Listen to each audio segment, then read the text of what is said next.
Bonjour, bienvenue dans les petites astuces Excel d'Audrey.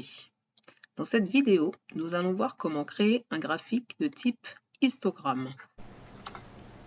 Alors, nous allons voir comment créer un graphique histogramme à partir d'un tableau simple. Donc, la première chose à faire pour créer un graphique, c'est d'avoir donc des informations qui vont constituer la légende. Là, en l'occurrence, ce sera les mois. Et enfin, les données qui vont être les étiquettes de données. Donc là, j'avais appuyé sur la touche CTRL. Comme les saisies, les éléments, les cellules ne sont pas continues, j'appuie sur la touche CTRL, je reste enfoncé. Ensuite, pour insérer le graphique, on va cliquer donc sur l'onglet Insertion. Donc on y est déjà. Et dans la partie graphique, dans le groupe graphique, on va aller chercher le pictogramme en haut, ici, insérer un histogramme ou un graphique en barre.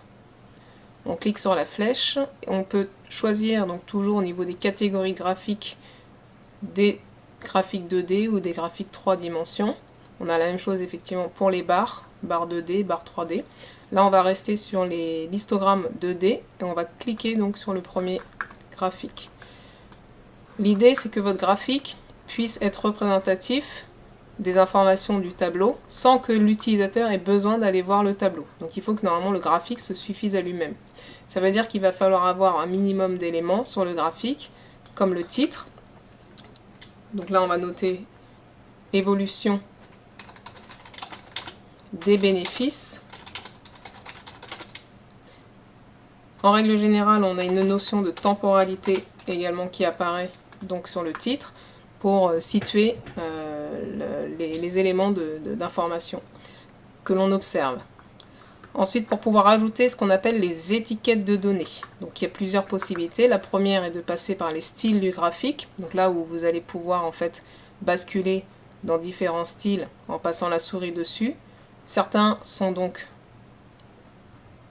remplis avec éventuellement les étiquettes de données. Voilà, comme celui-ci. Si on ne voulait pas passer par les styles de graphique, donc vous pouvez également utiliser donc là, le bouton ajouter un élément de graphique.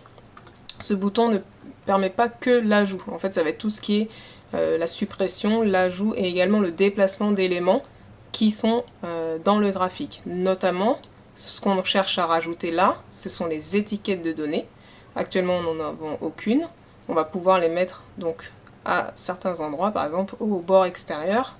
Et ensuite, on va adapter la taille du graphique pour permettre une meilleure lisibilité. Voilà le graphique terminé. On peut éventuellement le copier dans une zone prévue au graphique.